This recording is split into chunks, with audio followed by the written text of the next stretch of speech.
orang Melayu akan terus tinggal dalam bodohnya kerana tidak mahu belajar bahasa sendiri. Teori Profesor Teo Kok Siong tentang bangsa Melayu yang mesti disangkal. Apabila seorang profesor mengemukakan teori, ia perlu dibuktikan kebenarannya. Tetapi kali ini Profesor Dr. Teo Kok Siong memberi teori tetapi dia berharap teori itu salah dan orang ramai membantahnya. Profesor Dr. Teo Kok Siong mengemukakan teori tentang bangsa Melayu.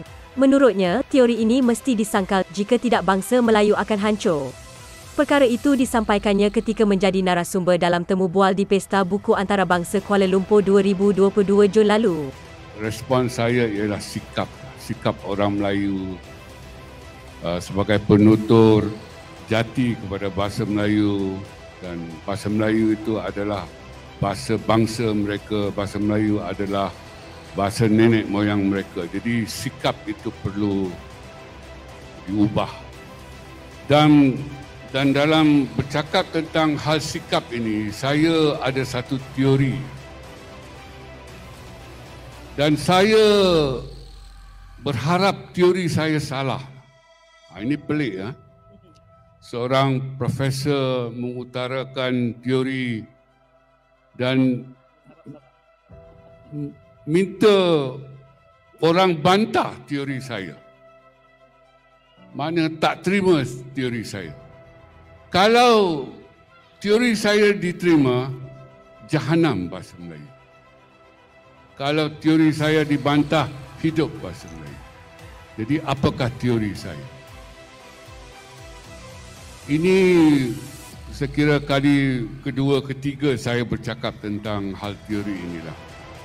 Dan ianya diterima baik oleh Tan Sri Rais Yatim yang berkata walaupun pahit, kita harus terima, tetapi saya kira tidak diterima oleh rakan-rakan pejuang bahasa yang lain.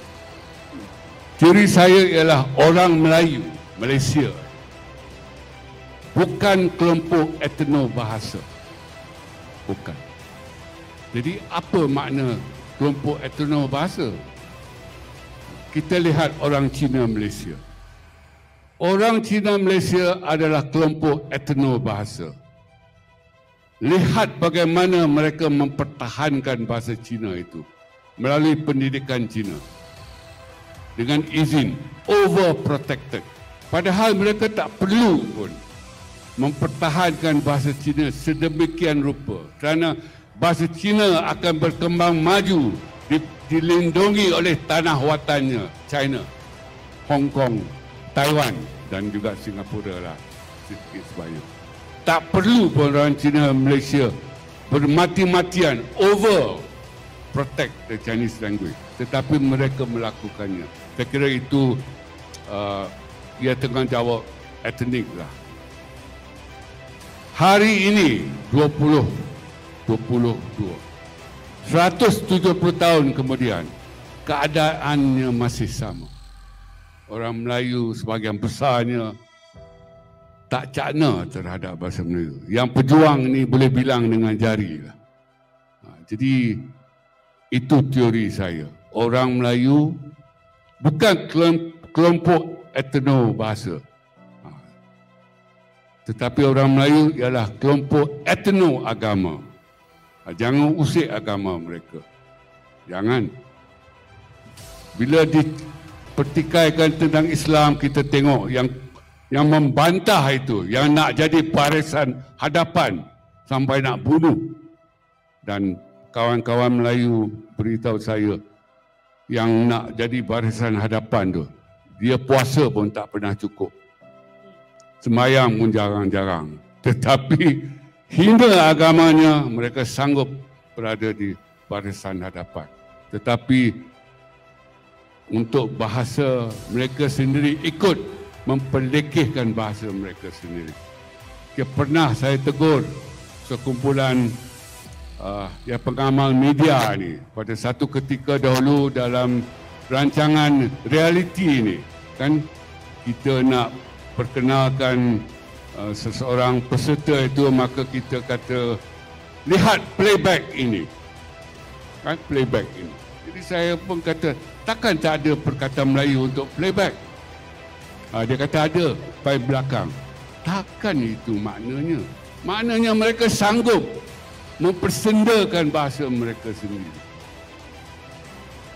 Dengan kata, oh, kalau kita guna playback dalam bahasa Melayu, kita akan guna ungkapan main belakang. Kan lucah kan. Takkan itu yang akan mereka gunakan, tapi mereka sanggup memperlekehkan bahasa sendiri. Jadi saya kira teori saya itu harus ditolak. Kalau teori saya itu benar, maka jahanamlah bahasa Melayu. Kalau teori saya salah, hidup bahasa Melayu. Jadi ramai orang tak suka tentang teori saya ini. Tapi itulah penjelasan yang saya boleh berikan tentang mengapa orang Melayu tak begitu hirau tentang bahasa mereka. Mereka tak peduli, kan? Dan itu telah dibuktikan melalui apa yang ditulis oleh Munshi Abdullah pada tahun 1850-an dalam dua karya beliau, Pelayaran Abdullah dan Hikayat Abdullah. Ditulis di situ, orang Melayu akan terus tinggal dalam bodohnya kerana tidak mau belajar bahasa sendiri. Belajar di situ ambil tahu. Jadi saya kira sikap itu penting. Kita perlu ubah sikap. Dan sikap itu ada kaitan dengan teori saya. Tolak teori saya. Dan saya sukalah kalau teori saya itu salah. Terima kasih kerana menonton. Jangan lupa untuk berkongsi dengan rakan-rakan di semua media sosial.